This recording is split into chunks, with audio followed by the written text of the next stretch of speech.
Welcome to the Squadcast. My name is Ed Rodriguez, and we are back for another week of super exciting, super happy, super positive Galaxy Talk. And I'm joined by my favorite host of the show, your favorite host of the show, Chris Zero Cool Tucker. What is happening, sir? Hello, sir. How you doing, man? I'm doing fantastic.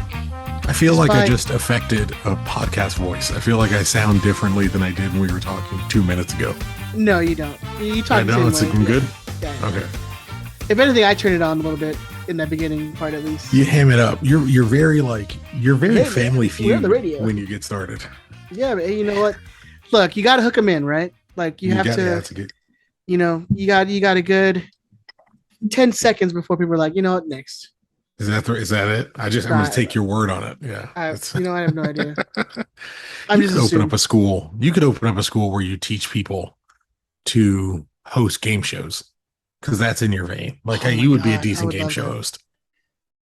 I would definitely be the one with like the Bob Barker microphone, where it's like long, skinny. The long one looks like a skinny dick. Yeah.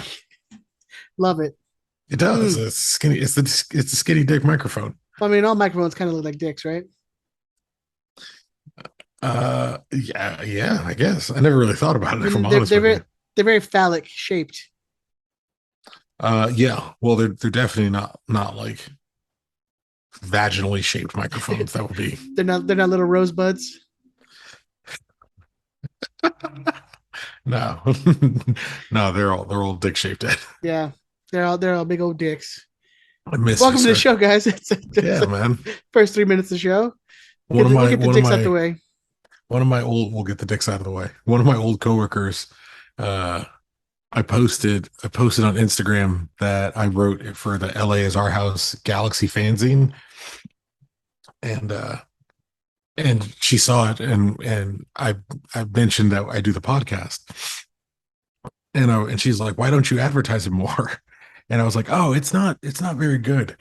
Like you know, if you're into like our lives and, you know, a questionable understanding of what's going on with the galaxy, like this is right up your alley. But anything else, there's certainly other places you can go and receive similarly accurate content. Yeah, if you're looking to get into the seriously demented minds of myself and Christopher Tucker, it's a good half an hour of that, and then I don't think I'm demented anymore. I'm Hank Hill. I'm all leveled out. You're in there, bro. It's in there. Well, it's scenario based. Like there has to be a situation where it's like, all right, what would you do if blank? And then my answers to those are usually, I find, darker than they probably should be. Like that's where the I feel like we had that conversation curiosity when we talked about if we could survive in the woods or something like that, like episodes ago. Like what would I do to survive in the woods? No, we've had that conversation before as an opener, or It happened when we were still back in the studio, and I don't know how it came up, but I think we were saying how long you could survive, like in the woods or something. I don't trust myself to find water. Those are the scenarios. Yeah, right. Those are scenarios where you're like, I feel like Chris Tucker from 10 years ago pops out. Well, I don't think everybody knows that person, Ed, so we're gonna leave that. We're gonna not pass it on. That. So what's going on with you, sir? How's everything going on with you, man? It's actually just about to the day. Actually, right? You're like to the day. I'm cool, man. I had exceptionally difficult day, but in general, everything's cool. Everything's life is good. Life 10 toes up and all that, and healthy, and family's healthy. I get my eldest boy back tomorrow. Jonas is flying in early tomorrow morning. Then he's off to college. Yeah, man, this is it. Oh, fuck yeah, man. I appreciate you bringing this, reminded me to bring this up. So I got my boy for 7 weeks. And then he's going off to college. He's going to Portland State. He's going to, I'm going to speak as a North Carolinian for a second. He's going to liberal bastion, Portland State University. Bro, they hate liberals out here. It's crazy. But he's going to Portland State, and he's going off into the world, man. Like he's living in the dorms, he's doing dorm life. He's gonna go out and he's gonna see some shit. He's gonna do some shit, man. He's gonna fuck. Like he's gonna, sorry, Erica, but he's gonna go out and be a man. He's gonna make me proud. I need film recommendations for the 7 weeks that my boy is here, that I can sit and watch with him, or that I can help prepare him for the world. We're gonna watch a Bronx Tale right off the Like, top. so not just like college based, like just No, life life stuff in based. general. Like yeah, like shit he Schindler's needs to List. see. No, I'm not. What are you doing? I'm not doing that. That's fucking depressing. Like he understands. He's smart. He doesn't need me. If we do Schindler's List, I'm going to talk to him about Operation Paperclip, and he's just going to be more radicalized for Portland. But I need recommendations. Like I need shit that I need to show my boy before he goes out into the world, um, to make his way. I'm looking like Bronx Tale is my number one because I think that's just a good level platform of life lessons he can go out with. So We spoke any about one earlier. recommendations have been Over the top. Got to go with that. over the top classic. Yeah, Yeah. absolute classic. Bloodsport. Uh, Bloodsport, Rocky 3 specifically, because Rocky 3 is about becoming civilized and plateauing and being okay with the results that you have and having big ass fucking Clubber Lang beat the shit out of you on account of it. So Rocky 3 for certain. Rocky 4 just to reestablish his general love of America and Mm-hmm. distrust of the Mm-hmm. Russians before That's again I good. It's a send good him out time. to It's a good commie time for that. liberal. Exactly, Ed, I'm Yeah. telling you, I'm better dead than red. Uh, Maybe show him PCU. You ever watch that movie? the with Ari Gold from Yeah. Entourage. Yeah. Bro, see, I feel like you're not understanding the missions. The what is it? They understood the assignment. I feel like you're not understanding the assignment here. I'm trying to teach him lessons about life before he goes into the world. I'm not trying to teach him about getting fucked up at college. No, but that's it's a good movie showing about this whole PC culture and you know being the anti you know PC police in college in a liberal Bro, college. he's 18 and going to Portland. Like that ship has sailed. It's over. I love him for who he is. That's what's important. That one's done. But I need help. I need help from people. This is why I'm asking you guys, because this is the advice Ed gives me. I Good need I advice. need yeah, sure. I need different help. Different Thank help. you. Is that okay? There you Yeah, go. I need different help not on this not better, issue, but different please. help. Different help. Yeah. Yours is good too.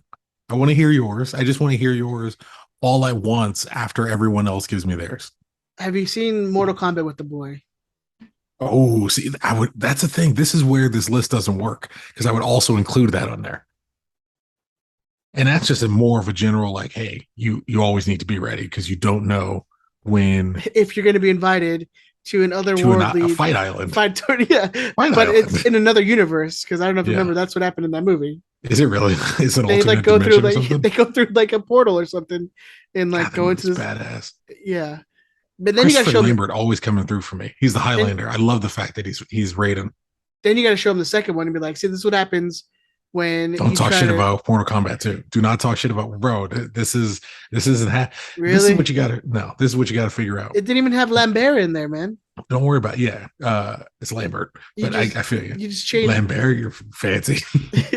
He's French, isn't he? I don't know. He's a Highlander, man. So I I'm pretty guess sure he's he's. Scottish. Oh, that's true. But this is the thing, man. Mortal Kombat 2 for me exists. So my coworker, hey Laura, my coworker, I was like, you can listen to the first like 20 minutes and find out what's going on in my life, and then everything after that, just ignore it. And this is what I mean, because I'm getting ready to talk about the beauty that is Mortal Kombat 2. This is the beauty of this movie.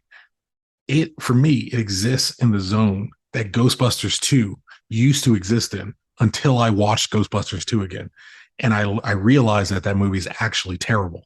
When I was a kid, I thought Ghostbusters 2 was better than Ghostbusters 1, and it's not true. Ghostbusters 1 completely holds up. Ghostbusters 2 is a nightmare. Just don't even bother. Mortal Kombat 2, when I was Is a kid, was great. so, sorry, is Ghostbusters 2 the one with the marshmallow? Stay Puft Marshmallow Man, I think that's Ghostbusters 1.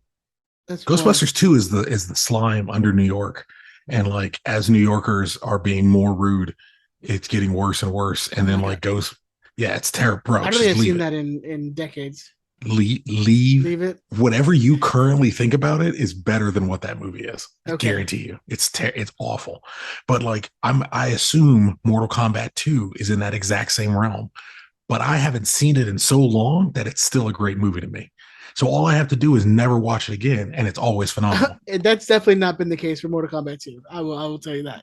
It's always been Hey, a terrible, hey, terrible movie. it was robbed of an it was robbed of its Oscar in my memory. In the narrow Yeah, zone this existed. That's what you had to. I mean, I loved all the original Superman movies, and I'm sure at least the last two are awful. Superman 3 and Superman 4. Like I'm sure they're awful, but in my memory they were great. mm, yeah. You just got to exist in a. This is it. This is where I'm going to listen back to. This is that darkness. You. This sentence is going to have it for me. You just have to exist in a reality that is based entirely in your own perceptions, and then you're fine. Isn't that the Jedi? Like, oh, it's the Jedi. Oh, I get the feeling I'm nothing like a Jedi. I'm saying it's George, come why on, does Chris always gets the cool ones, man? I get fuck like, yeah. yeah, I want a bedazzled rainbow lightsaber. Thank you very much. the Jedi are evil in a certain perspective. Nah, the Jedi are fabulous. I'm gonna look amazing. Draw him as Darth Maul. That'd be cooler. Racist, Why? That guy's not black. kind of. Wasn't he black? With red, was he red or was he He's black? red. He's red. Was he black on red or red on black? I thought he was red on black. Maybe. Bro, we're claiming him. Yeah. Yeah, we're claiming him. We're taking him in. Taking him in Darth the Maul, draft. you're one of us. Yeah, another evil white cop cutting down a proud black man, proud Nubian warrior. Oh, Darth that's Maul. good. All right, man. There Let's you go, get in, Laura. You're good. You're out of here. there you go. Let's get into some Galaxy talk. Oh man, let's go real quick with some G2 stuff. I just wanted an update on the last game. Unfortunately, Galaxy 2 lost 2-0 to Luton United. Um, next game is going to be versus New Mexico United. All these Uniteds, so many Uniteds. The game is going to be on Sunday, August 14th at 5 p.m. This is a home match. Not like that matters because you can't go watch it. New Mexico United is fourth in the West with 38 points and have lost their last two games. G2 currently eighth, just outside the playoff spot with 31 points. They've only managed to get 4 points in their last 5 matches. So we'll see how that goes for them. Let's talk some Galaxy news because we did have some Galaxy news come up recently. If you were watching the Leagues Cup, what was it? It's not even. It wasn't even a Leagues Cup match. It was I think it was Leagues Cup. a presentation of the Leagues Cup or whatever they called it. I remember they called it. But during the broadcast, and I think this came out a little bit before the broadcast came up, but there was some talk of Efrain heading over to Chivas because I know there's been some talk of him not, him wanting more playing time and him not being satisfied with his role with the team. But I mean, what do you think of that, man? Hey, man. Good on you. If you think you can go, get your money, make it happen. Let me see. I looked up something on this. His current contract ends December 31st, 2023. And we have a 1-year extension option if we were to take it up, which I imagine if it's looking like a sale is likely, this is something we could kind of do to lock him in. Signed his extension July 2021. He earns $712,000 a year, but it only counts 150K against the cap as he's a U22 under Cabral's young DP deal. I don't know, man. I think if he can, I'll be honest, man, I'd hold on to him. Like I understand the expectation that I would say like, oh, sell in the same way everyone else is like, sell them high if you can. And if you get a decent offer for them, absolutely cash in. But I wouldn't Yeah, sell them low. What would you take for him? Oh, I don't know. I mean, I don't think I, what's that's the thing. What's the market like? I don't think he's going to pull a great deal of money at any point Well, if you based on what he's doing lately. if you go off a transfer market, I think his value is like 6 million or something like that. Oh, that's ridiculous. Yeah. Yeah, I don't. That seems. I don't know. But look, Chivas is bound by a structure, a system that could force them to overpay for someone. I mean, in the same way they probably overpaid for Uriel Antuna. Um, if we can exercise on that, or if we can work on that in the same way, take advantage of it, really, in the same way Manchester City was able to take advantage of Chivas, then more power to them. I don't know. It seems it's like that Landon divide.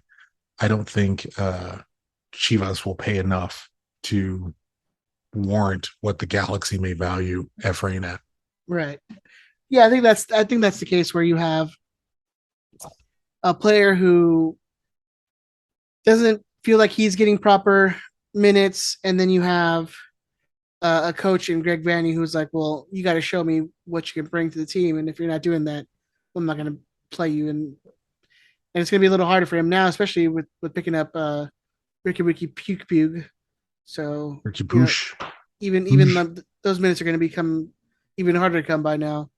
Um, but I agree with you. I think the Galaxy's evaluation and MLS's evaluation of Efrain is going to be at a higher price point, but then I think maybe Chivas is willing to spend on a kid who's still pretty untested. Well, I think at this point it's just the Galaxy. I don't think it's as much of an MLS consideration the way it used to be. Oh, because we'd get Um, all the money, so because he's a homegrown. we he's a homegrown player, so we reap everything. We keep all of it, which is the benefit to selling him if you get the option rather than having his contract run out and walk away for free. Like there's real stakes now. There's legitimate full financial stakes. When it comes to homegrown players, you're operating in the same way the big teams operate around the world. It's not the typical MLS kind of clownery. Uh, yeah, I don't think it ends up happening. Not now, anyway. Not based on anything he's done recently. I don't really know where the chatter came from outside of the game we just played against them, and the fact that it was referenced. What I think Johnny Perez was a group of Chivas fan. I don't know if Efrain did. Um, it's the only way that really seems to make any sense. But if he's fallen out with the boss, and it sounds like he may have, all as you were saying, there were those reports that um, he went to speak with Greg to discuss playing time. If that's the case, you could see, and if he and the manager aren't seeing eye to eye, you could definitely see Greg saying, "Yeah, man, I'll sanction a sale of the player, and Mm-hmm. and we'll move on from him." 700 grand is a lot of money, even if it's only a buck 50 against the cap. Um, Given that, at least from everything I've ever heard, the Galaxy work on an internal budget that AEG sets for them, and that 712 would still come out of that. It's a lot of money to be paying that kid, and if you can get something for him, it's definitely a lot to be paying someone who doesn't seem to see eye to eye with the head coach as a young player. Like, where do you go? You can't. Where are you loaning him to? If he needs to play and he feels like he's not getting enough playing time, like Yeah, yeah. realistically, where are you sending him?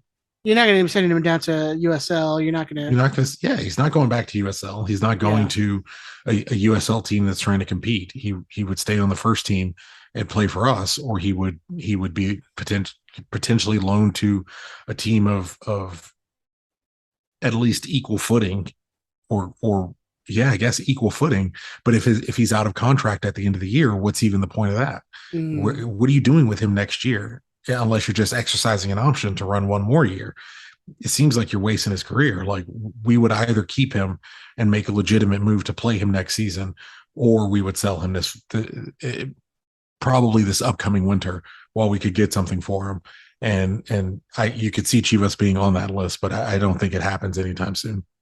no, I don't think it happens. Definitely not in this window. But I think the time is to move on, and I think for better for him and for the Galaxy. Maybe the change of scenery would be a better you know, I don't know, better for Yeah. his career. For the record, when I say anytime soon, I mean this current window. I don't whether he gets sold in the winter or not. That could be feasible depending on how the season ends. We crash out of the playoffs again. I wouldn't be surprised if they tried to cash in on him. But we'll have to see. All right, moving on. Next player rumors that's been circling around, especially and around that game too. But uh, there was first of all, it was some rumors about Julian Araujo being sniffed by Club America. So the other rival, the rival of Chivas Guadalajara, those popped up around the time of the Leagues Yeah, Cup game yeah, too. but his kind of makes sense. Yeah, Like his one could be true. but Possibly. the big one that's come out recently, and it seems like it has legs, is the he possibly is a move to Porto of Portugal. Um, that seems something that's it's there's like a reports saying that his representation was out there, talking with the team. So this is something that's possibly could be happening in the very near future. Maybe this window maybe loaned back to us for the remainder of the season, and then maybe goes back to Porto after that. But I think it's a very possibility that Araujo, his time is up with the Galaxy. It's still Liga NOS, right? Liga NOS for Portugal, the top division. Maybe I think it's am I asking the wrong person? I guess the Portuguese first division. I actually I think I just realized I'm the person you would ask that question to. Yeah, exactly. Yeah, that's fair. I'm pretty sure it's still Liga NOS. Um, that one, America. Look, America makes sense. Apparently, they sold their right back very recently. They're starting right back. So in that sense, Julian would make some sense. And then that's all the better for us if Bidding there's a war. bidding war. Yeah, Hell that's all yeah. the better for the Galaxy. Look, Ed, Ed, Ed. I'll sell all these motherfuckers if there's a bidding war. I'll sell every single goddamn one of them. They're barely any good anyway. I sell every single one of these motherfuckers. And if I can get a bidding war going, oh, I don't. It would be the best. I'm watching Yeah, Sopranos again. of all like the times to have him in a bidding war, it's like one of his down years. It's just like, oh man. Hey, we're not talking about that. We're not No. discussing that. Look, just like in the League's Cup I game, mean, I was if on Porto, if or Club America, if you're listening to our podcast, um, anybody. he's the best right back in the league, not just on the team. So, uh, monies, please, Yeah, all the monies, dollars. give me Um, monies. I don't think there will be a bidding war. I think Porto is where it's going to end up going. Um, but it's nice that there are two. And look, that's if America even sold their right back, because I have no idea if that's true. I heard America sold their right back. Might be true, might not. Don't know. Don't care. If you care enough, go look it up. But Julian Ram, Araujo, go ahead. Ramsey's update us on that. Right? Yes, go to at Twitter at rambus.com/2. Dale, Uh, dale. and find out what Ramses thinks about this. Uh, so many people are like, who the fuck is Ramses? Who are they talking about? Um, yeah, if America sold the right back, I have no idea. Julian gave an interview where he said, and I wrote a quote of what he was talking about. He said, "I want to reach my highest potential, and I feel like going to Europe. Um, and I feel like to do that, I need to go to Europe. I'm someone that wants to learn every day, someone that takes advice from everybody. That's not a good idea, and wants to learn. I know that to reach my highest potential, I need to play in the best league, in the best and in the top leagues. Like it sounds like if he's picking, he'd rather go to Porto than America. Porto than America. Um, yeah, I don't know. There's a lot of chatter about Julian being sold now. And then him sitting, these last like two games and like on the bench, it only like supports like, oh, maybe he's gone What are you talking soon. about? Well, He he was on started the against Chivas Guadalajara, didn't he? No, he came off the bench. no, Efrain started. yeah, Efrain started. and Yeah, he was he Efrain's. was he was on the bench against Kansas City, Yeah, and so that only fueled like, oh, maybe he is going. he's got an all-star game to play, baby. Yeah, hey, He's not trying to get fined on his way out. What's the point of that? Because if he doesn't pay that, it just sits until he comes back someday. It's just never going to come back. I wonder if MLS would, if MLS would even, well, I mean, for the money, they would definitely transfer his registration. I was wondering if they would hold it until he paid his fine. Like the goddamn library, they're like, no, you owe fines. You wait for life. These and your student loans. You owe us, baby. Yeah, there's a lot of talk. This might be it. And hey, man, wish the kid the best. He served us well during an awful time for the Galaxy. Rough time, yeah. And he was an amazing find during a really, really, really rough time. So you wish. You know what I liked about Julian the most, and I do think this will be it. To be fair, I think this one's probably. I have no inside knowledge or any of that shit, but I legitimately think this is it.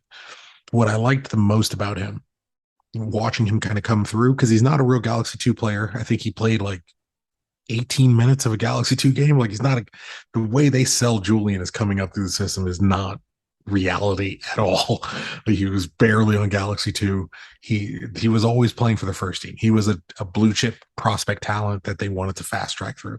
He shouldn't even be on a what is it, a U22 deal. He shouldn't be eligible for it. Whatever. I don't care.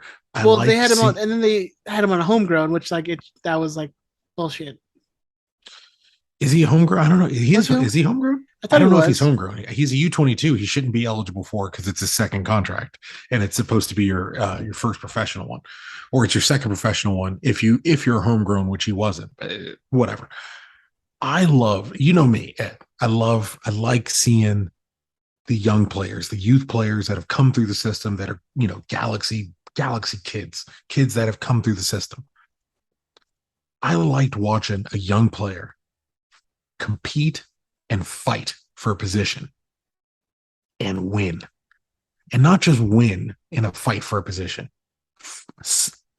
Mosh that motherfucker. Clear. It was so clear so early on that you had to play this kid. And I actually thought, who was coach at the time? Would it be Ziggy? It would be probably Ziggy and a little bit of GBS. I thought they did a great job with him and slowly bringing him through, making him fight a little bit longer than everyone thought he was going to have to fight. Because remember, there was this like 6-month period where they brought Felcher back, and it was like they started out with him, and it was that transition as Julian slowly won it. But even when he thought, even when you would imagine, he thought, I have finally won the job. I have done enough to win the job. They brought him back and made him compete a little bit more. Well, everyone was like, why is Julian not? Why is Felcher even on this team? Yeah. And you just had this kid come out and win it, legitimately win it the way it's supposed to happen. This is part of the issue with giving these guys a blank checkbook and letting them buy these players in, because they're not good at it. I mean, we see historically they're not good at scouting talent and acquiring talent that's going to actually gel together and help the team. It's not in their repertoire. They might be good at a lot of other business things, but as far as building a team, they're not good at it. In the case of Julian, you saw a kid compete against one of their guys that they brought in and be like, I'm just going to outplay you every time I'm on the field. And that's just what's going to happen. When I get subbed in, I'm just going to outwork you. I'm just going to legitimately beat you for it every single time. I'm going to make it so everyone knows exactly how much you make and how much you're costing the team when they could be playing me for a fraction of the cost. I'm going to walk you from here. Like, that's real, man. Like, that's football. Like, that's what it's supposed to be. It's supposed to be a young kid from your academy coming in and testing the big money guy and pushing that dude and beating him for the spot and being like, all right, now it's time for you to go. Who has backed up Julian Araujo that's had any shot at taking that kid's starting spot since he's moved to the first team? Nobody. You gotta love his story, man. Apparently there's people who are angry because who are somehow still mad at the decisions of like a teenager, which is so fucking weird because he chose Mexico instead of the United States. Like, he's happy. What do you care? What do you give a shit? He's happy. Go. Somebody else plays right back. Right. Who can when we don't win a World Cup? Somebody else plays right back when we get bounced from a tournament early. Like, whatever. You gotta love that kid And story. it's like in a kid who was like definitely his chances of making a World Cup squad were not going to be with the U.S. They were going to be Come with on. Mexico. Come on. And he got a legitimate chance of going. He's got a legitimate chance at locking that spot down for the next two World Cups. Easy. Good on him. And Yeah, he's heading to Europe. He's heading to Europe, likely starting at right back from Mexico. And look, all Porto's trying to do is get him before the tournament. Because if he has an amazing tournament, now they might have competition. They don't want that. They're trying to lock him up at whatever would be a favorable price for them. And you have these dynamics where the Galaxy might want to hold on to him until after the tournament, because if he has a fantastic tournament, his stock goes up way up and they sell him for even more. But if he doesn't have a great tournament, or say he doesn't go because he could be one of those bubble on the fence guys, his stock goes down and maybe Porto has looked somewhere else by then. It might just be beneficial to cash out and get what you can now. I mean, there were bigger names linked last year, and that didn't work out. You could see them kind of cutting bait and saying, let me cash out and see what we can get. It's exciting to be involved in it. Like it's nice to be linked to stuff like this that's one thing that I think the Galaxy's never really been that great at is cashing out when when it's you time. should. Yeah. Like I But mean, we I don't have a was lot of options to do it. no, and I was on like a when I was on the sell legit high, when he was at his highest Oh value. yeah, you were. I'll give you that. You were the first person that I can remember who was like, "Oh, we gotta let that dude go. It's never gonna get better than this." Mm, You're right. it happens. But I mean, if the people who are making decisions about the Ricky Puge and the you know selling off Ryan for $2 million and making Great good move. deals, if that's happening, I mean, maybe I can trust a little bit, just a tiny little morsel of There, trust to get something done. there, there are certainly very wise, smart moves. I'm not sure wise. I'm not sure about. They're very smart moves being made in the last couple weeks. And that would include selling Julian if it's at the right price. And I have no ballpark for what that price is, because money doesn't seem to exist to this team. We just fucking this entire clubhouse, we just burn it in piles. So I can't imagine the actual amount for Julian matters all that much as a Galaxy fan. Um, but yeah, it's it's exciting. It's good times. It's fun. You just wish him the best. You just got to wish Yeah, him the best. and he's our guy, man. Like, who's not going to cheer for that dude when he He goes grew off up and here. plays? Come on. He Yeah, grew up on the Galaxy as a footballer. He grew up on the Galaxy. You would, I do understand people who are like, he doesn't play for us anymore. He's not doing anything for us anymore.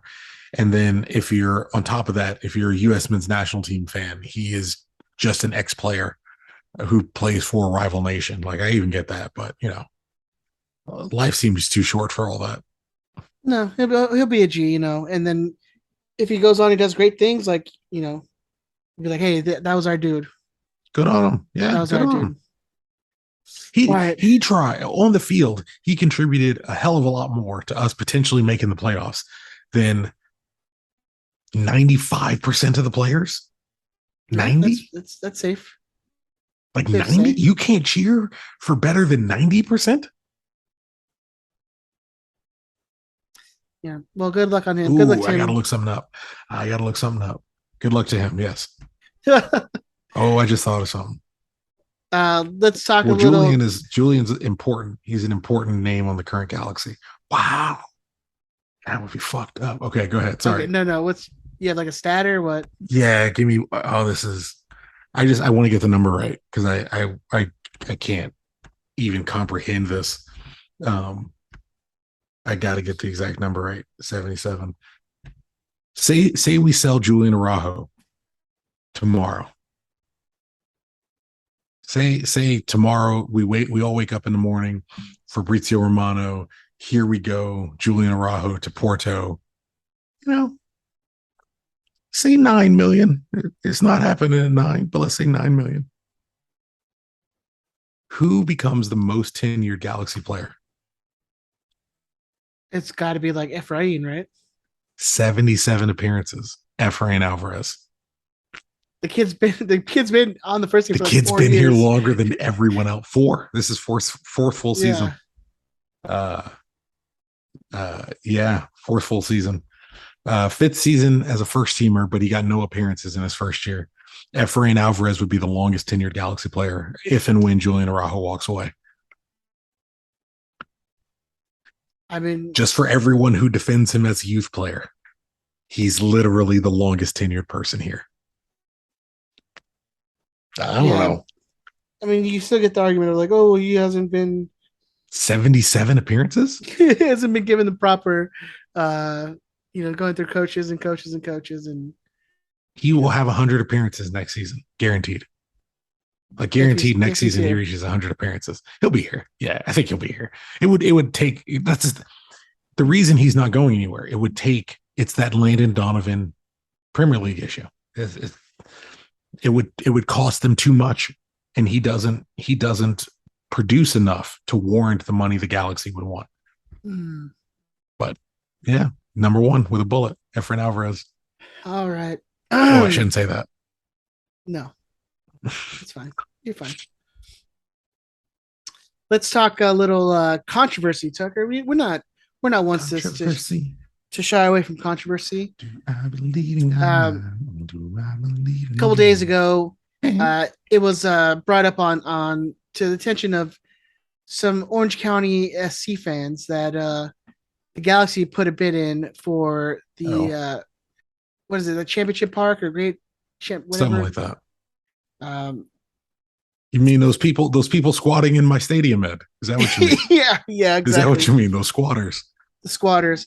Coming to attention that the Galaxy actually quote unquote went behind the backs of Orange County SC to make some shadow deal with the city of Irvine to use the stadium as the exclusive stadium for Galaxy 2.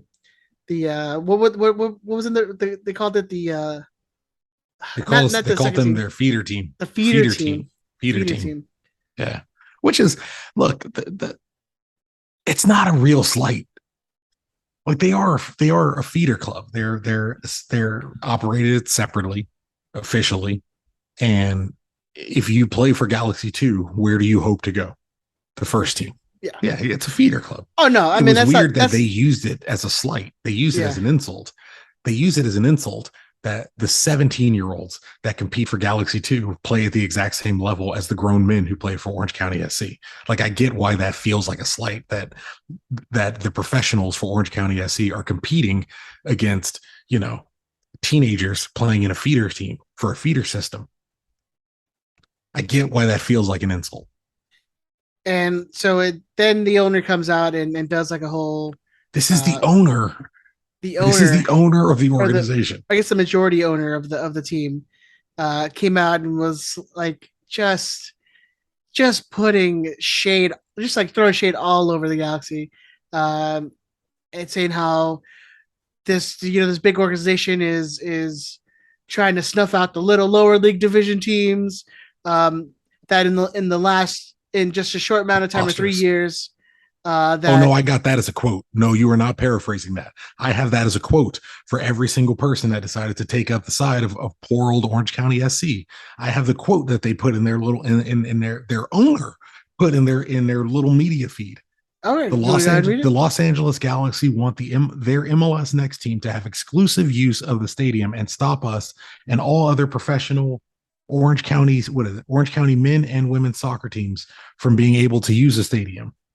This is the effort of a big club to crush a lower division club and push us out of our stadium, especially a team like the LA Galaxy that in 3 short years has lost the city of Los Angeles to LAFC and has struggled to even make the playoffs. It is a depressing shot against the bow to any smaller clubs outside MLS that achieve success and propose a different path for U.S. soccer. We should crush them into the ground. If Klein had balls, he would order 66 these people. If he had balls, he'd move into their city of Irvine stadium. He would maintain exclusivity and he would wait and see where they moved and then bought that place and then shuttered it just to do it. He would buy the place they move at. And you know what he would do there? He'd put up televisions on someone else's dime and all they would play on the TV is Galaxy 2 games. That's what he should do. If he had balls, that's what he should do. Yeah, Fuck him. I, I was totally like, hey, I was on the side of Orange County until the owner came out and was like this whole statement. I was like, yeah, no, I'm out. Fuck I'm him. done. Fuck him with their enemy's dick. Fuck him. And my whole thing too, it's this vitriol towards LA, the Galaxy, um, and then like the jabs that you see people throwing, like about the club culture and club this and like the fans. It's like okay, you definitely don't want us on your side then. Ed, this is the thing. This is what you got to realize. And I accept my occasional pettiness every now and again. I'm trying to elevate myself as a person, but I accept my occasional pettiness. This is the thing, Ed. Heavy is the head. Orange County SC as a concept. This before this incident. Think back 2 weeks ago, before you even knew any of this exclusivity deal was happening. That organization doesn't exist if the Galaxy hasn't thrived for the last 25 years in the region. They don't exist. They don't attempt to exist if the Galaxy hasn't been successful in Southern California for 25 years. It's the same reason LAFC is here. It's the same reason Chivas USA was here. It's the same reason Orange County FC is here. It's the reason LA Force is here. All these things exist. That's the reason probably why MLS is still going. Because it is like, it's not the reason. The problem is some in Galaxy media and certainly the team themselves like to trade on this history of, well, the league wouldn't have survived if it wasn't for us. That's a fact. That's a fact. That fact is 15 years old. You got to move on from that fact. It's true. You just can't continue to use it to support why you've been terrible for so long. It happened. You just got to move on from it. Orange County SC never exists, ever, if it's not for the Galaxy. The Galaxy didn't exist first and be successful and build out a culture here. They never exist. That's the past. You forget about that. That's a fact. That's the past. You forget about it. From today forward, you exist because we allow you to. Because we're nice enough to accept your apology and get you to delete all your mean things you wrote online. And now you get to keep having a club to support. Don't ever forget it. Don't ever forget it. You think people tweeting and complaining online is the reason the Galaxy flipped back? Nah. There's probably a better chance that someone misunderstood what was going on and the owner is petulant and small. That's what I would guess. But don't ever forget. You stay home because we give you a home. The little hedge fund manager, that guy, the guy who's a millionaire. Yeah. The little guy. He's sending out social media statements.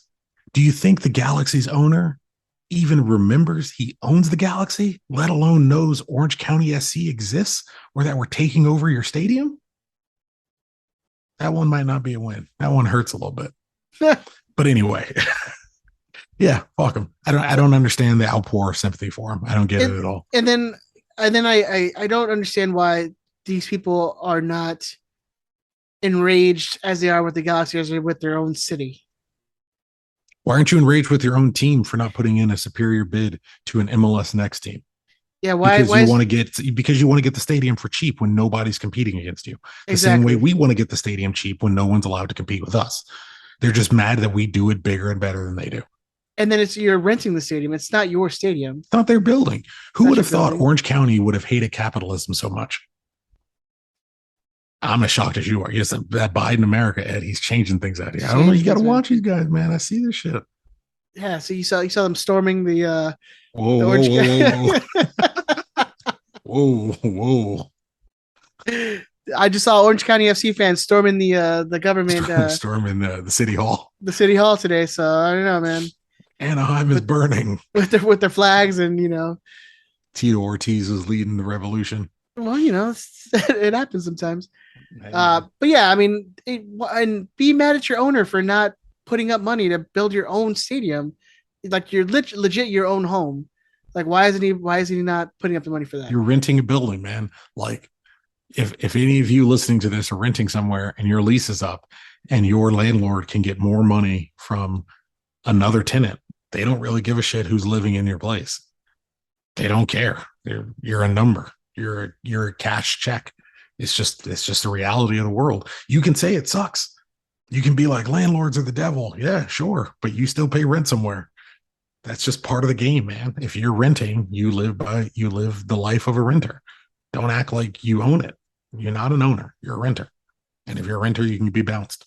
And that's what the city. And look, your beef is not with the Galaxy. It's with the city of Irvine. That's what I'm saying. It's with Irvine. It's not with us. Irvine could have been like, this is their home. This is where what was the statement? This is where they won multiple championships and spearheaded men and women's soccer in Orange County, whatever. Irvine didn't give a fuck about you. Your own city didn't care. The quote unquote world class soccer organization that doesn't have their own, didn't give a shit. That they don't have a stadium, that their owner underbid because he knew no one else was going to bid, or he thought no one else was going to bid. He thought no one else was going to bid. That's the problem. And that's supposed to be our fault. And we're supposed to be sympathetic for someone whose response to being outbid on a stadium he doesn't own was to be petulant and hop on social media and start whining. Yeah, well, fuck you. Paul Caligari and his Orange County FC are way doper anyway. Yeah, the champions, Orange County FC. I don't know if you saw that. Yeah, I did see that. That's pretty awesome. Big ups, Paul Caligari. Yeah, the Orange County SC, or the world class organization, where they're last place in the West, and that's our fault. Yeah, maybe that's why they're so angry, because their team was terrible this year. Yeah, not winning a championship like Paul Caligari's NPSL champion, Orange County FC. I guess technically they are the defending champions, but whatever. Well, they can't win this year's. I'm just going to do, you know what? I'm going to start actively promoting for Orange County FC on this show. I'm going to have an Orange County FC minute where I just track with Paul Caligari. And yeah, hopefully everyone knows Paul Caligari used to play for the Galaxy. I don't just know that off the top. I don't know his Orange County FC stuff off the top of my head. I know it because he sued Major League Soccer to play for the Galaxy. He's a great man. Great steward of the club. He should be all your favorite player. He really, Ed, he never pushed us for a sports car. All he did was sue Major League Soccer so he could play for the Galaxy. You don't get to know about him. Oh, yeah. He's white. You don't get to know about him, Ed. He's caucus. All right. Unfortunately, it's more bad things we have to talk about. Let's talk about this Galaxy versus Kansas City. This episode is going to be titled Tucker's Conservative Turn.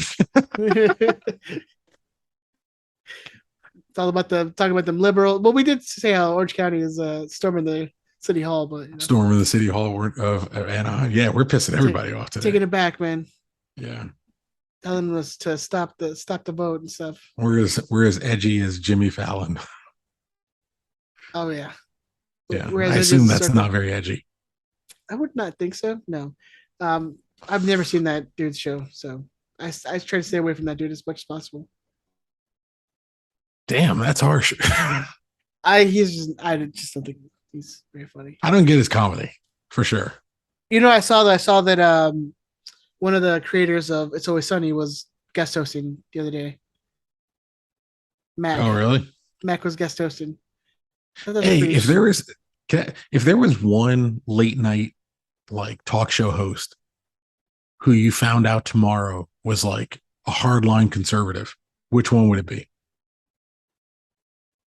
Like a legit hardline, not even hardline, just like I do my jokes and all that shit, but like I vote Republican. Like it's just my dad was a Republican. It's got to be Jay Leno, right? No. I mean current. Like you got to be on. Oh, current. You think Jay Leno was? Oh yeah, probably. Yeah. But like current. I don't even know who's on today. Who would be the biggest shock? No, who's the most likely? Oh, most likely. Oh, none of them. Isn't that something? Carson Daly used to have a show. I'd be like, maybe him. You think Carson Daly's a conservative? Nah, no. He hung out with the Wu-Tang Clan too much. Like old TRL.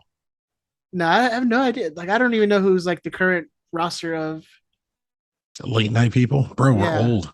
But we're not even old. We're in that old middle ground where you don't watch late night TV yet. Who's the fat British one? Oh, fuck. What is his name? Yeah, he's not Well, I guess he wouldn't funny. be conservative. He'd be a Tory. Is that the conservative ones? I guess so, right? I know the Tories are terrible. You're supposed to hate them. Fucking Tories. Right, James? I get that right? James, I get that right? 1776, baby. Wow. Oh, that's right. It's a World Cup year, James. Sorry, I can't be on your side, man. We got beef in a couple months. All right, let's talk this Kansas City game, man. Uh, terrible. Just At some point, we have to stop having side conversations with people who aren't in the room. Why not? It's been like 6 years we've been doing this because most people have no idea who James is. But this is a show for other people. I don't even know if he listens to this. This is a show for me and you, and everyone else That's just happens to fair. be listening to it. All right, good enough. Good enough.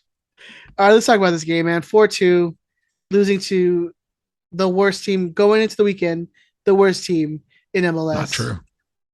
Just in the standings. Ugh. If you think about it, just in the standings, they're the worst team in MLS because we are the worst team in MLS. I mean, it's looking at that like at this point that we might be the worst team in MLS right now. It's good times, sir. Good times. It's very depressing. And When the fourth goal went in, oh, so Damien woke up.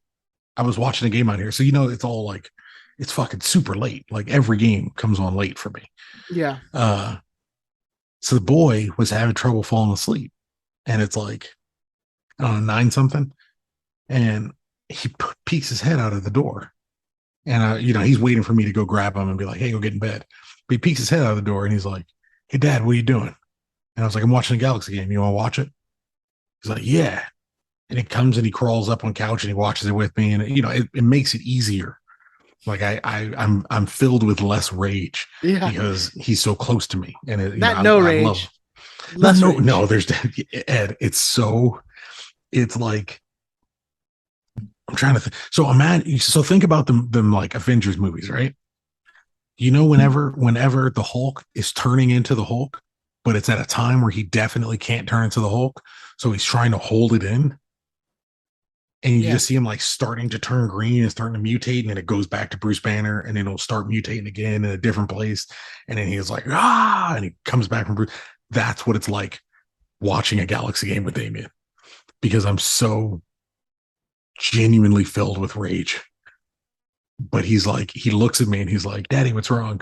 Like, I won't even say anything. And he's just like, "Daddy, what's wrong?" And I'm like, "Nothing. That's cool. That's fine." And he's like, Daddy, what's wrong? Why are you crying?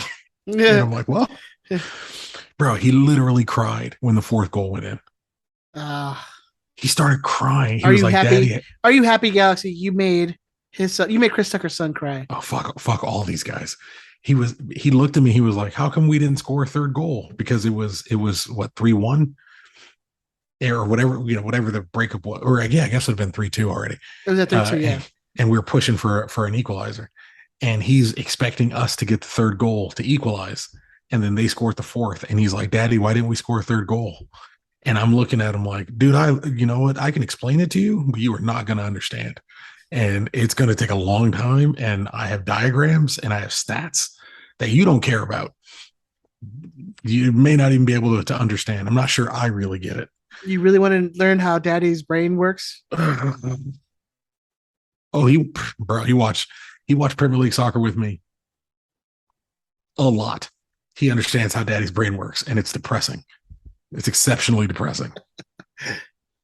Oh man, this so, fucking Chris, team. What went wrong? What went wrong with this team, man? Like, is it that I saw the lineup and I'm like, you're starting Chicha, Costa, and Cabral. You're already on a back foot. Like, you're already starting off where things are going to go wrong. Angelic, right? Yeah, like essentially all. I wouldn't say it's you're starting off with something going wrong, but it's all of your attacking options right off the bat. All of your big, noteworthy attacking substitutions from the off. The only one that you were really going to make that's going to affect you greatly in attack are Cabral and Araujo, and both of them are defenders. but you're expecting them to, get a little more forward and contribute in that attack. And And Julian certainly helped out in that. you don't have another striker on the bench, so it's like That's it. that's it. Yeah, Judd had the night off. Didn't play for Galaxy 2, Or the first team. That's what I and was like wondering if was he had rested from the first team. like a knock or something. I'm like, No, I actually tweeted him. I was wondering why he was missing. He said he had a yellow card accumulation for the second team and wasn't selected for the first team. So it sounds like it's a coach's decision to not call up the only other forward that you have and after making like the first team, that impressive, showing at the Leagues Cup, whatever. I don't get it. I don't get it. Yeah, I don't know. I thought this might be. It sucks to say because I'm still very much in the I'm willing to lose with Greg for 3 years. Like I know that might be a part of it. I think he may have lost these guys. I think he may have lost a lot of these guys, and that's fine. Most of the guys he's lost are all terrible. But I think this match for me was the clearest indication that there are some real locker room issues. Because you have Araujo starting on the bench, you have Edwards starting on the bench, so you're starting Leardom and Gasper. Gasper, yeah, and I mean and Gasper is directly at fault for the third goal. No two ways about it. He knows it. I mean, you could see his reaction after it goes in. Moment it was, and I don't lobby this at many players because I've been consistent on this show and in public. When people have asked me questions, I am consistent on this issue. The worst player I have ever seen for the Galaxy, ever, Andrew Boyens, worst player I've ever seen. I watched a ball bounce in front of Andrew Boyens and go clear over his head as he tried to figure out where it would bounce and just completely misjudged it. Chase Gasper did the same thing on that third goal. And the moment it goes in, it's just his body just drops. It's like it's a real embarrassment. You feel for the guy and all that, but just not good enough. How far has Edwards fallen? If this is the guy that's keeping him out of starting at left back from the beginning of the season, how far has Raheem Edwards fallen? Yeah, I'm wondering if it's another thing like if Edwards is one of those guys who's just kind of falling out with Greg. Yeah, I mean it's believable. I don't know, but it was rough from everyone. I mean, Brugman, and I still don't know if I'm pronouncing his name right. Really, really sloppy from him. Delgado, that triple save that Jonathan Bond had off the line. We're saying triple save, but the second shot went in, so it's not a triple save. It definitely was kind of a triple save. And it definitely went in. It's still amazing save. But you can watch the highlights. Williams is walking in the box. Mark Delgado is flat-footed, staring at the play. Koulibaly is completely out of the play. I mean, it was Leardom is trying to compete and try to do something, but from everyone, there was just a lot of standing. Awful, just a lackluster. What went wrong with the game? We lost 4-2, and the scoreline favored us.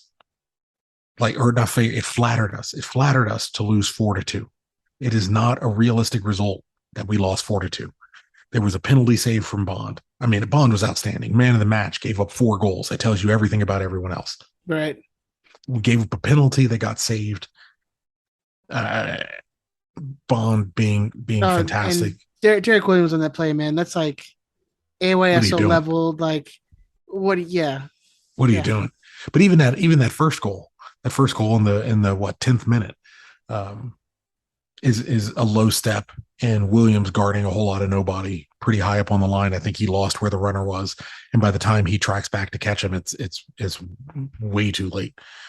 It's just a horror show. You had both like Koulibaly who's caught up a little high, and then you had the runner just kind of have all that space just run behind. Yeah, there was nothing anyone could do by then. Yeah, and it was a horror show from most everyone, save for Jonathan Bond.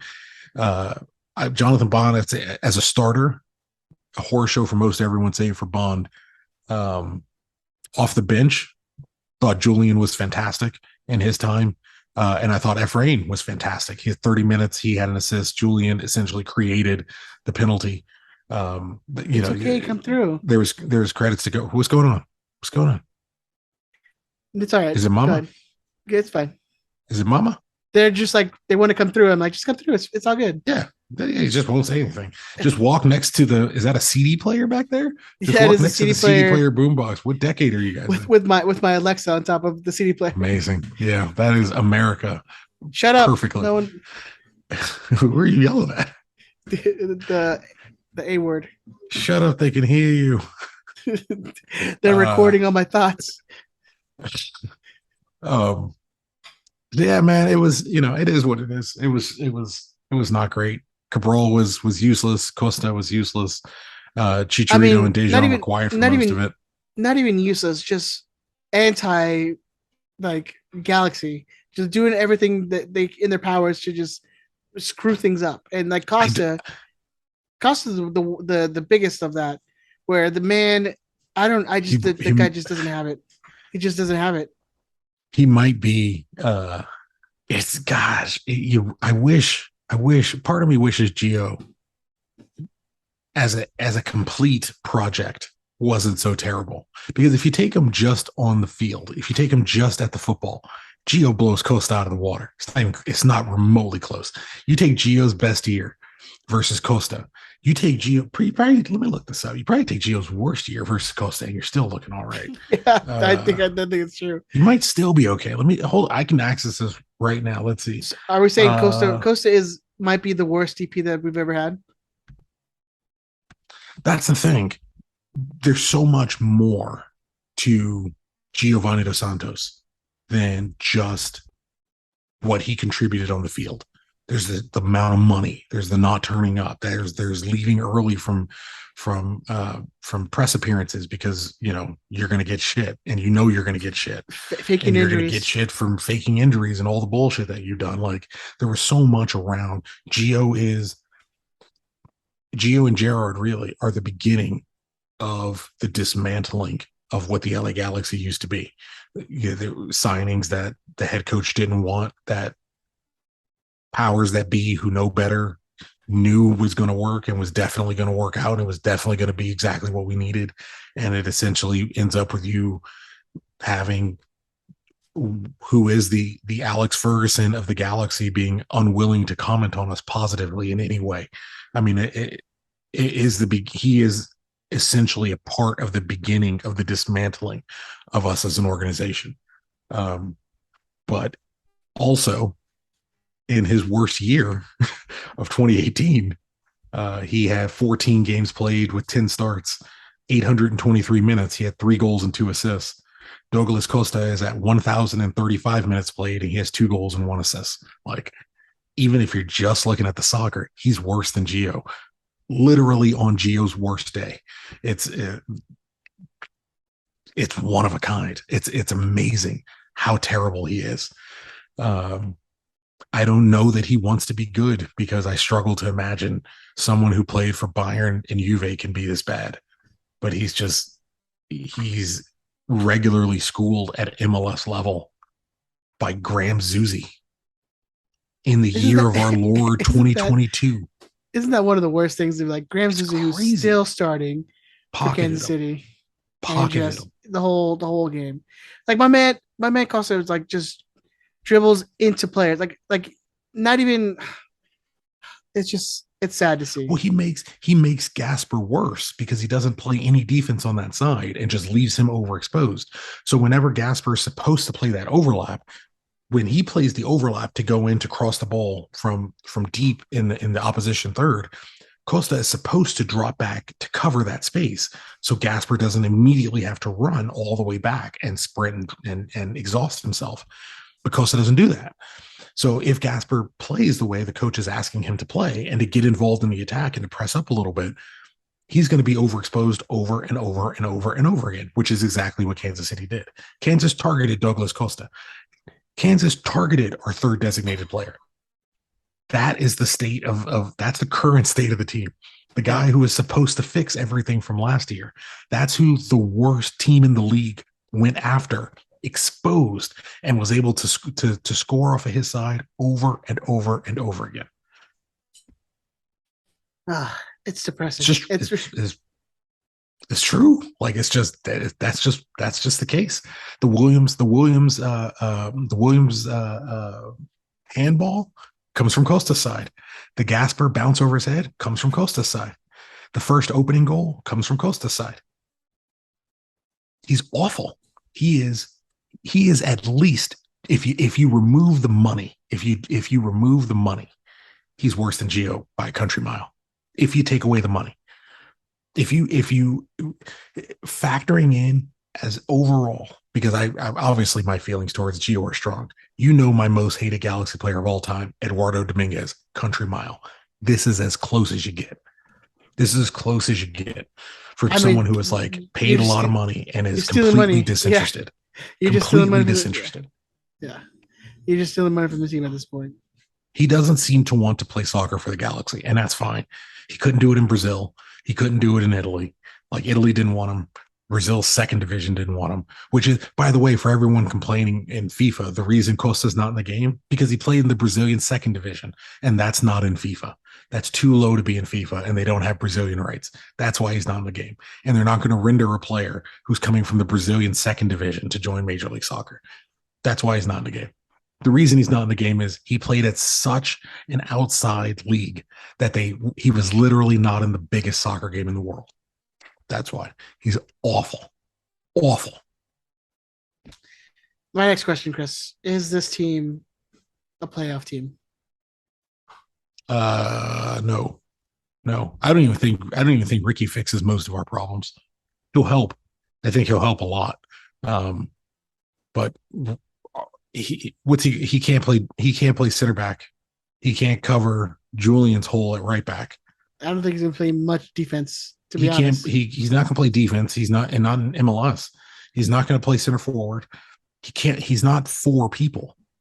He's one really, really, really talented young man, but he's not four guys. And we need 4 or 5 different bodies in place to be anywhere near. What would be the point of going to the playoffs? What would be the point? Just to say to do what? To do nothing. To say that so that you can stop saying you've made the playoffs twice in the last 6 years.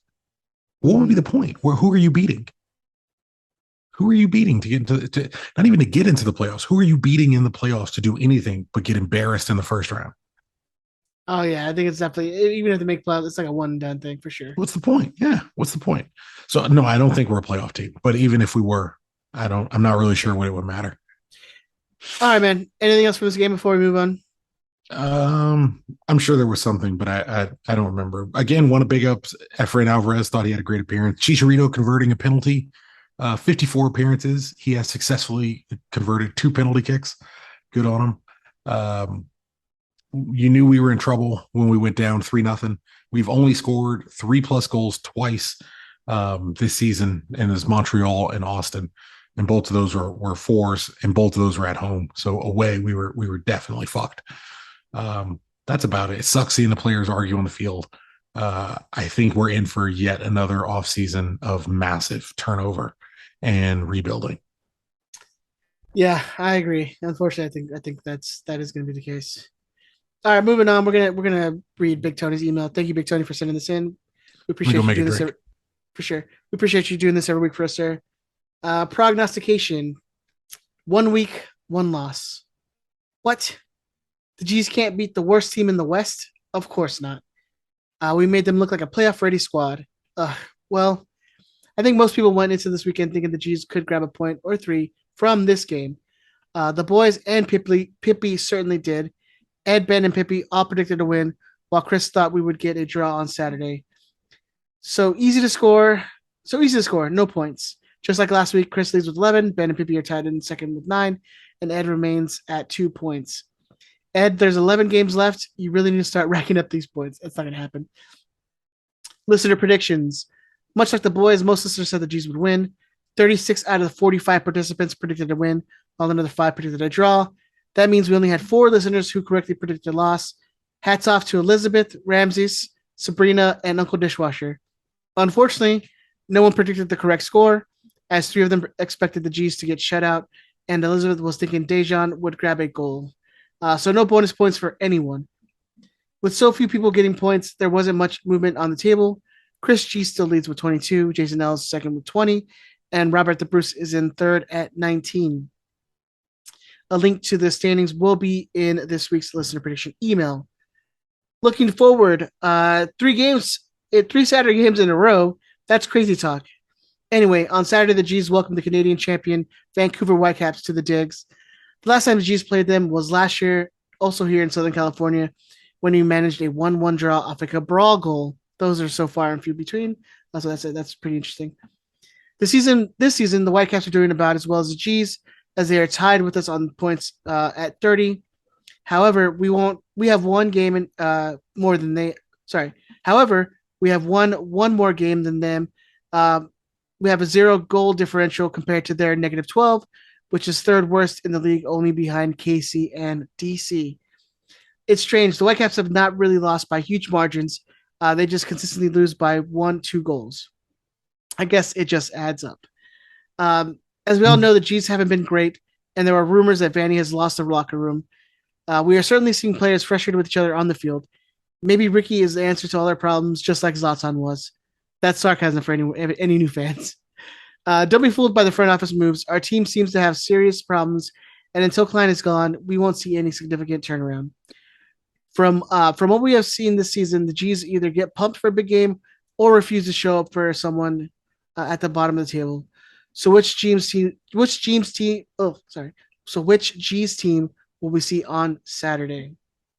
Tucker, let's talk Vancouver versus the Galaxy. As Victoria mentioned, Vancouver is sitting 11th with 30 points. They are currently tied with the G's, but we have more wins. Vancouver in their last match beat Houston, and obviously we lost in our last match. So Tucker, what do you think we see out of this team going into Saturday against Vancouver? Seems like it would be a good opponent to, like a bounce back game. Yeah. And they need one of those bad. They need something to kind of restore some confidence. And it kind of all over the park. I mean, you got Dejan could use a goal. Still think it's we ask a heck of a lot of him, but when he gets starts, we're not always seeing that high production. But it's unfair to expect him to maintain Zlatan levels all the time. It was unfair to expect that of Zlatan. It was still amazing that he was able to do it as long as he could.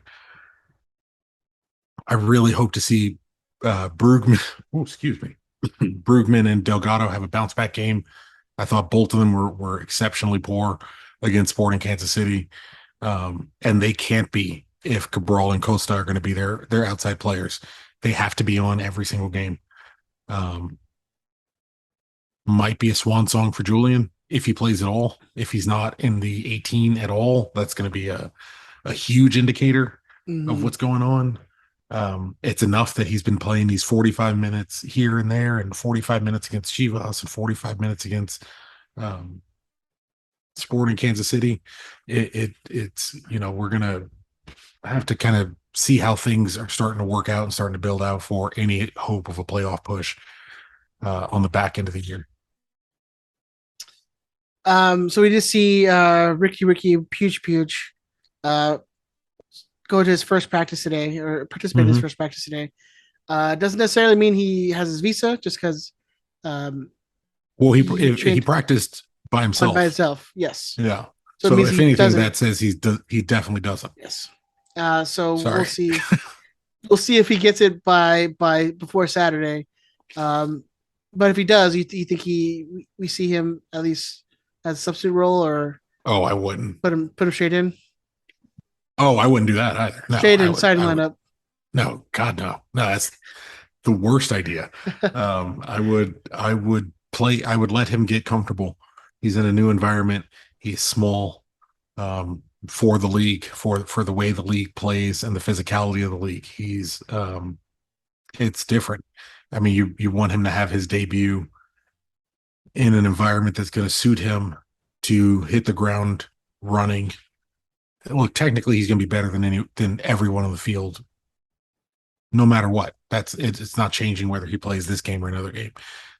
I see the point in we're reaching a point in the season where drop points are becoming very, very expensive. Yeah. And so you want to start collecting them as soon as possible. But he's still not solving a lot of problems that we have, and I would just try to help him be as comfortable as he can, getting acclimated and getting in, so that when he finally is at 100% and he is fully match fit and he's ready to go, um, you know, he's as good as he can be. Yeah, I think this would be I think you could give him a couple like 15 minutes maybe if you really want to, especially Vancouver, it's not going to be like the worst of or like the best of teams to play against. Get them some confidence like getting to I think the next home game is I think we play against is it Seattle maybe? Hold on, I'm sorry, I'm looking up the schedule real quick. But I mean, if he gets his visa in time, why not give him like a run out there for like 15, 20 minutes?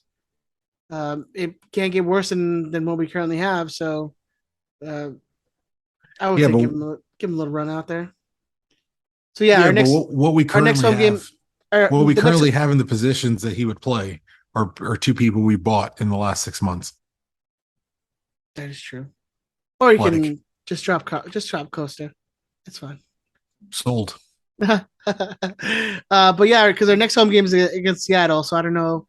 Um, that's you kind of really throw him into the fire on that one. So maybe Oh, Erica's here, so I'm gonna talk to her really quick. Hey, baby, okay, happy Erica. wedding anniversary. It's not. Swear to God. Not yet. Yeah. You still got like another No, nine it minutes. is. No. What are you talking about? August 9th. Yeah. Both of y'all are tripping. You married me. Oh, You should know better than this. And you married me. You should know better than this. I thought you were like saying because it's what I didn't remember. Big Tony told me. almost midnight over there. But I sold that shit, didn't I? Yeah. Hi, Erica. Happy anniversary. Thank you, Mama. How you feeling? I don't know. Okay.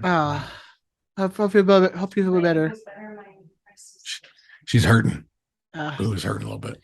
but yeah. So, how do you think this? How do you think Greg will get this team going? Like, it's you got to either start now. It's got to happen. We have 11 games left this season. Ooh. Season's wrap. Sorry, she's flirting with me. Nice. She just confirmed that she was not flirting with me. Okay. Wedding anniversary, ladies and gentlemen. So that's how North Carolina's going. Oh, uh, well, no, we're fucked, man. It's over. Don't worry about it. Season's All right, done, guys. man. Good night. Yeah, well, no, season's over. Like it's a wrap. We may make the playoffs. That could be cool. We got time. Yeah, I we're just not don't gonna. think it's gonna happen. Good night, honey. I don't think we're not like a team that's gonna sneak in. Like we show no indications that we're gonna be the team that's gonna like go on a streak. Well, the one of the few players, I'll say, one of the few players that I would consider of value who adds something to an 11 or could potentially add something to 11. I do think he's having a regressive season, but someone who could change the game and could add something and could put in that ball that just happens to, find a forward, find him in the right place and unlock a defense. We're probably selling that dude in the next couple days. And he's literally one of the good guys who plays on the back line. Yeah, I mean, we're probably going to have some issues. Like Kelvin Leerdam is your starting right back. I haven't been impressed. I think I was impressed with one appearance he had playing right back, Like early on. and that was it. Yeah, it was a while ago. Yeah. There's not a lot of competition at that spot. It's Julian's, and when you sell someone who is an undisputed in his spot, you're going to take a dip. And we didn't replace him. We didn't sign a replacement, so we're ready to go without him. And I think in part that's going to doom us. I know that's not Julian being sold isn't going to keep us out of the playoffs.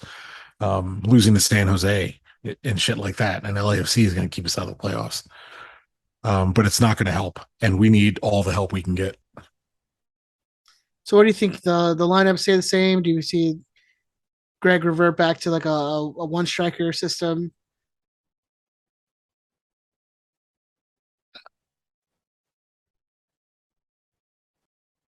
I don't want to answer. Who cares? Yeah. I'm trying not to.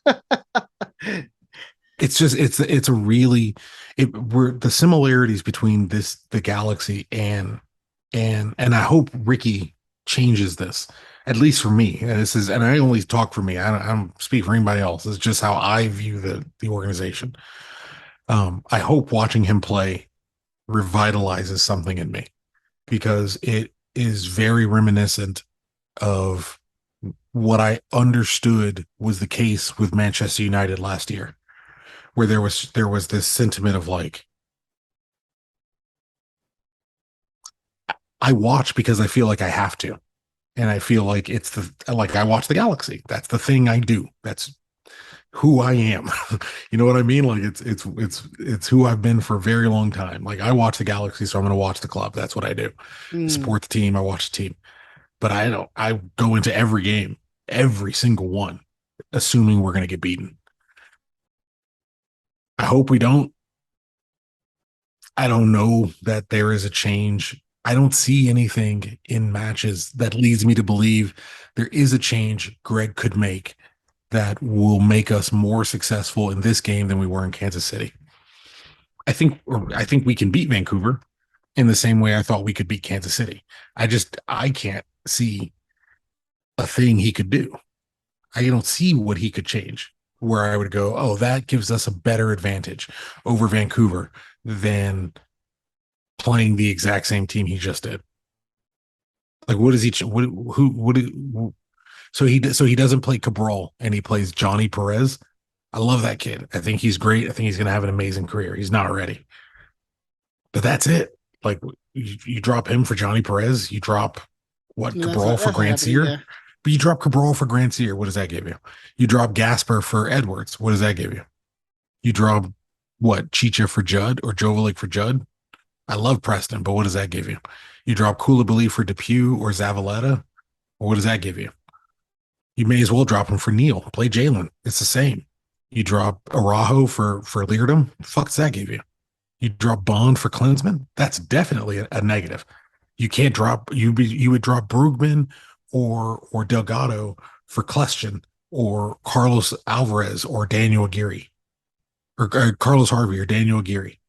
I was like, who's Carlos Alvarez? Yeah, but like what? Or so you would play Victor Vasquez or you would play Efrain. Which one does it?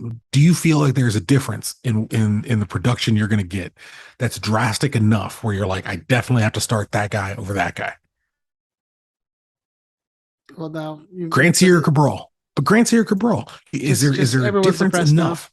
Is there? But to be honest, no, I mean no. This is the shit I right. think about, man. Yeah. If you start Grant Sear or Cabral, what's likely going to be the difference?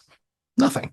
Not If much. you start Chicharito or Dejan, you might get a difference there because Dejan gives you that little spark, but you're probably gonna start both of them. And if you start both of them, who do you sub one off for? Preston? Okay. There's a chance.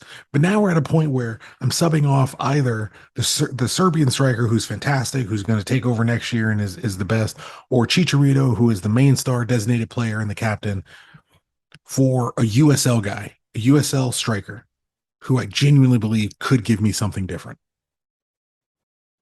The next leading striker of the club or the current face of the organization, captain of the organization, and I think the USL striker might offer me something a little better. You want to keep going?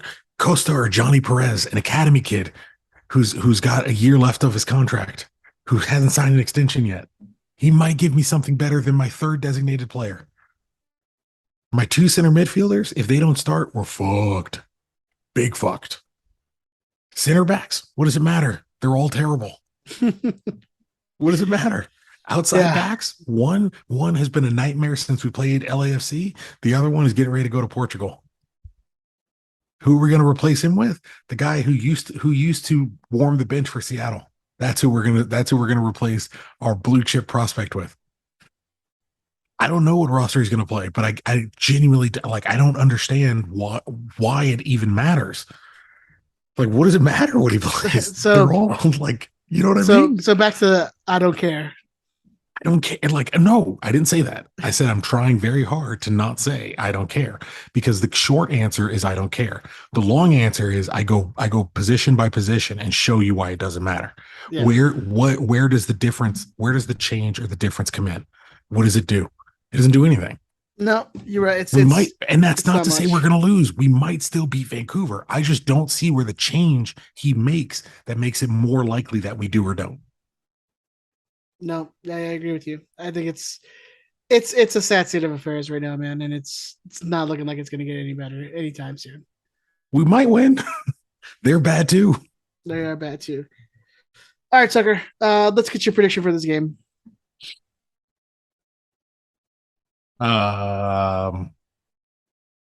Man, if we lose, it's over.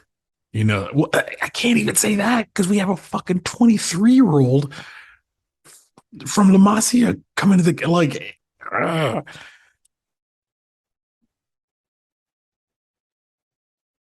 Fuck, man. I'll take a 1-1 draw. Okay. We're both so bad. I don't know enough about Vancouver to say they're going to blow us out, but Yeah. it's hard to see us scoring 2 and 3 and 4 goals. You're seeing Chicharito break down in front of you, which is really sad because last year was amazing, but it's in that Robbie Keane window of, is it a year too long or a year too early? And you never want to be a year too long. And we look, even on 2 goals, it looks like we're a year too long. I'll take 1-1. All right. I'm gonna go a little positive. I think they get this. They get a win on this game. I thought that was positive. I mean, a point is positive, I guess.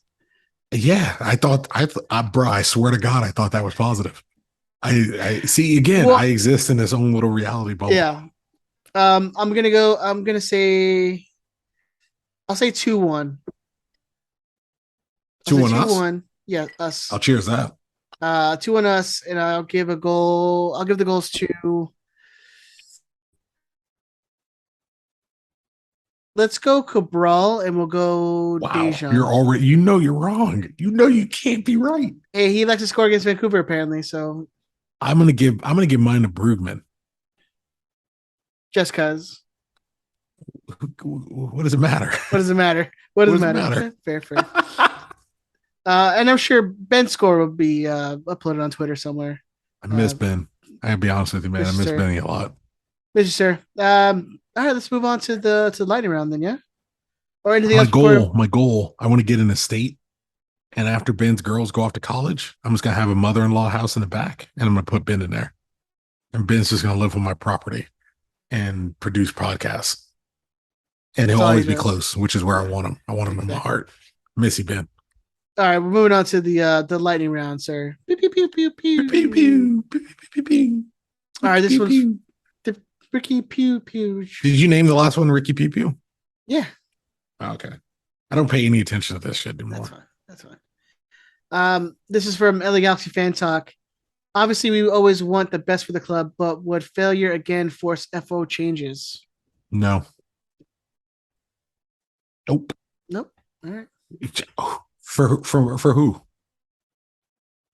Like who's the front office people that are going to change? I feel like it's gonna be Like, who's on that? What's the scapegoat list? somewhere.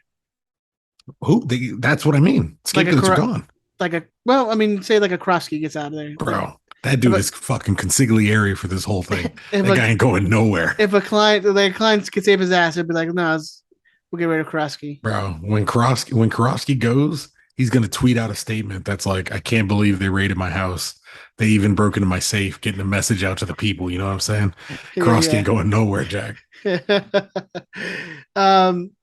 In a similar vein, we have our friend of the show, Take the Wheel 64. Do you think any of the front office gets another soccer job after us? I mean, Frank Yallop's still getting jobs. Is he? Yeah, he's like coaching some Are you USL just teams. assuming Frank Yallop is coaching somewhere? He's coaching like the Monterey Bay FC or something. You think? Or did we look this up recently? Or if he hasn't got fired. by Holy this point. shit, that's a good pull. Yeah, he's coaching Monterey Bay FC. A team I didn't know existed. Oh, fuck him. I still don't like that dude. Yeah. Never. I Good don't, bro. I choice. don't let shit go. Good I'm not. choice. I'm not a bigger person. Good choice. Uh, I don't know. I could see Karofsky going to Europe. He clearly has a lot of contacts in the game.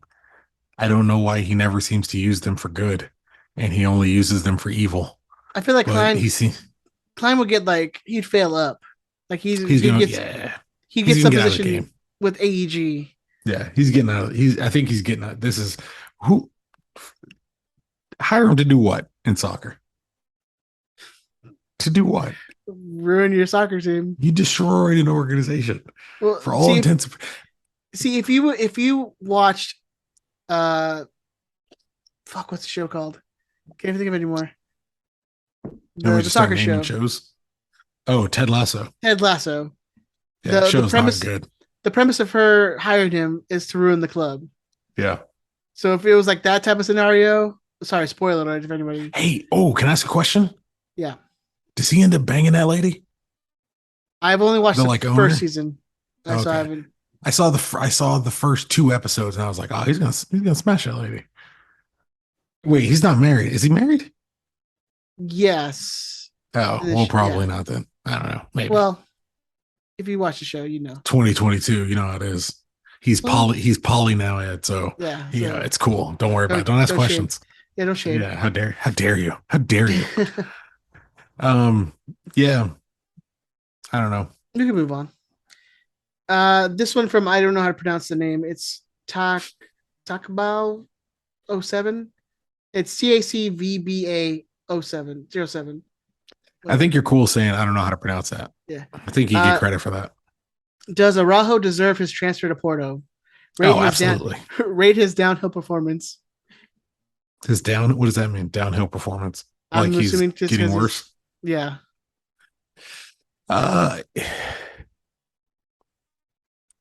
Well, the first question, he certainly deserves his transfer. If anyone on this team actually deserves to go somewhere for the positive, it's what Julian Araujo has done for the club as a whole. Not just on the field, but off the field and his philanthropy and just giving them something to market on consistently.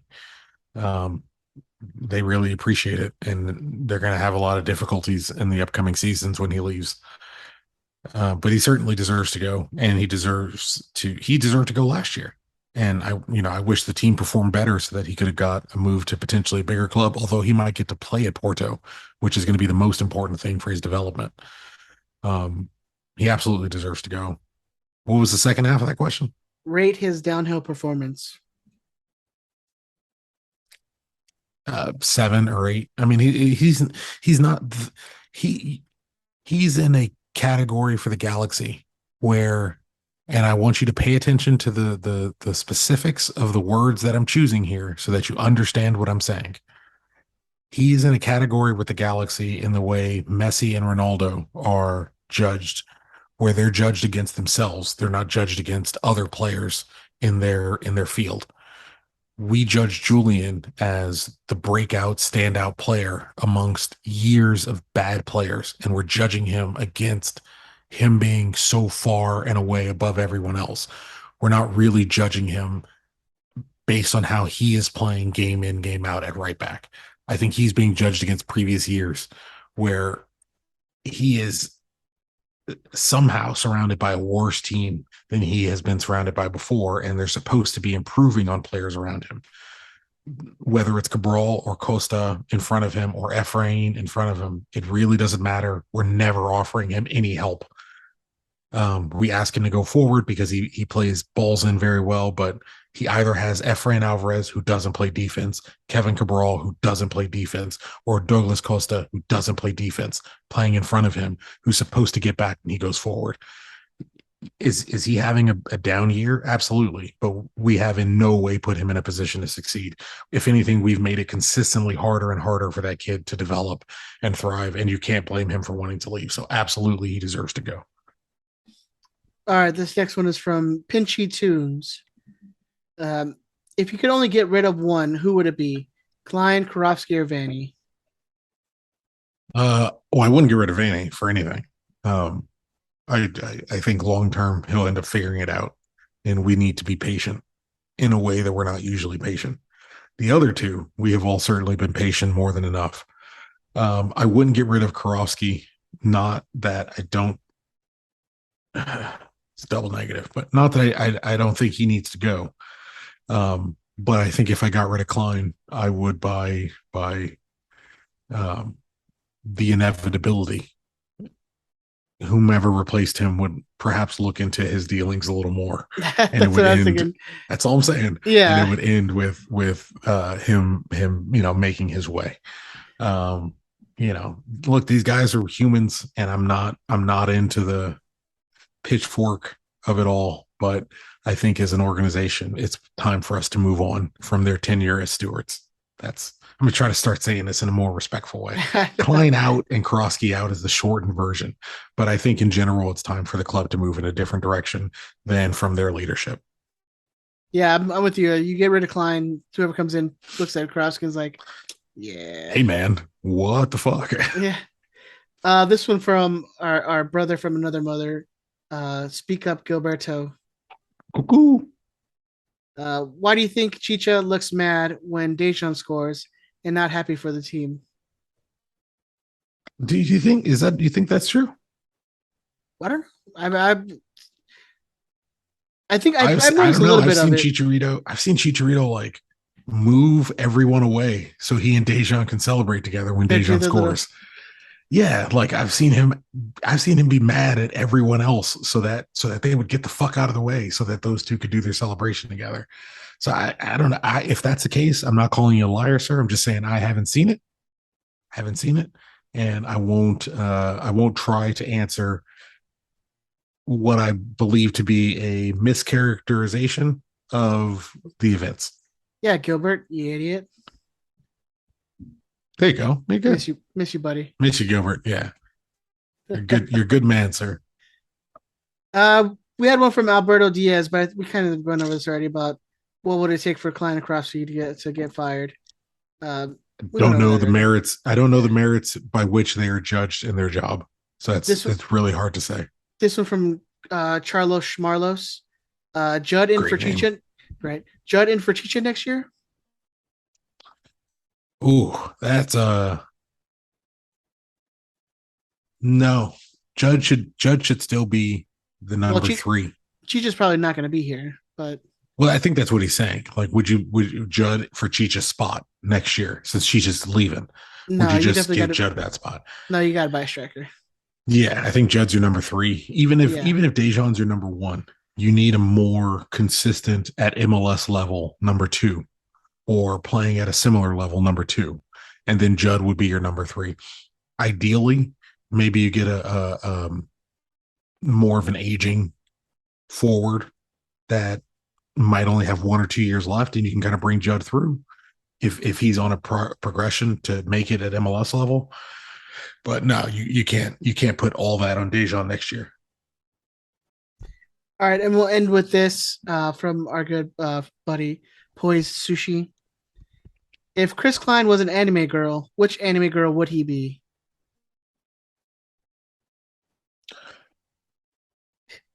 What? I actually have an answer for this. Are you ready for this? Yeah.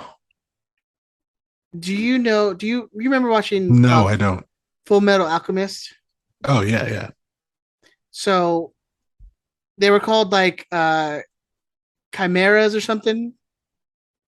Oh man. Yeah, where it was like the hybrid of the animal human. wow. And it was the dad who turned his little girl into like the dog human hybrid. And so that's what I'm calling Klein. He's an abomination to his field and needs to be put out to pasture. Not murdered, but like just like fired. Bro. That's intense. All right, guys, that's our show for this week. We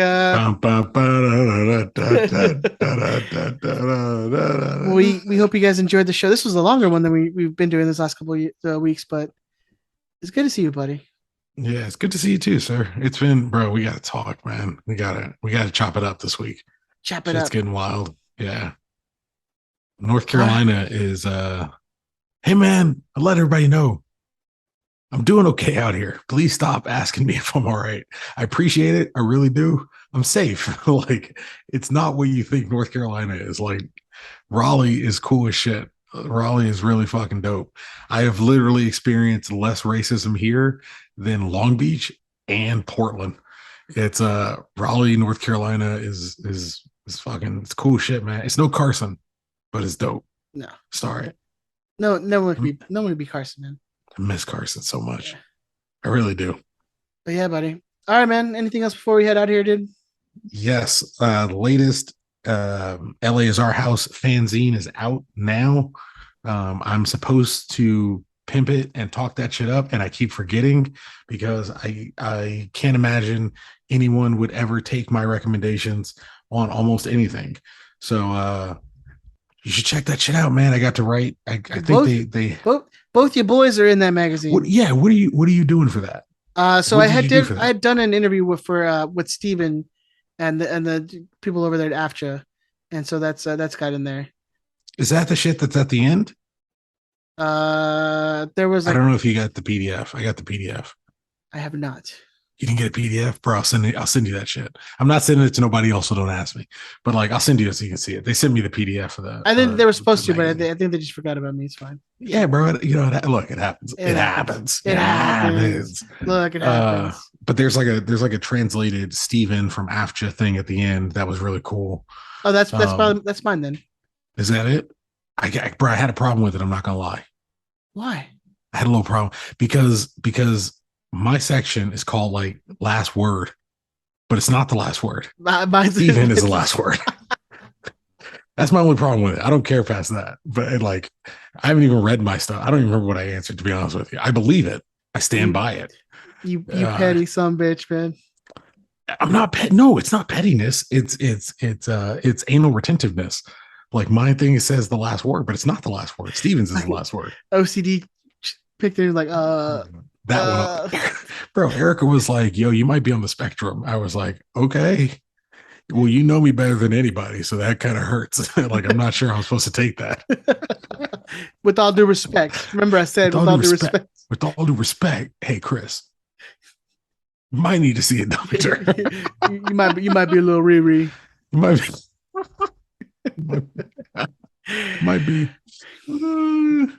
might be entitled for some government subsidies. All right, buddy.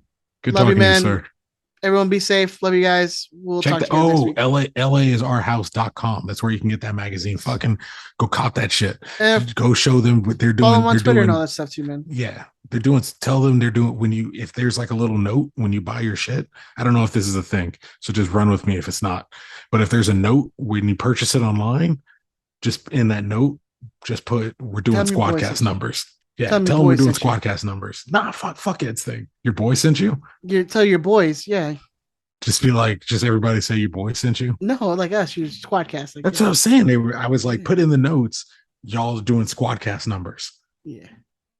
Yeah. That way, for the three people that do that, they'll be like, hey, those 3 people listen to their show. Go support Galaxy people doing Galaxy stuff, man. Like, go do that. Support people. Oh yeah, it's always important, right? I did notice. I don't know if you ever see this. Like the Galaxy like admin account, the main Galaxy account starts pimping independent content creators whenever they're losing and they're really bad.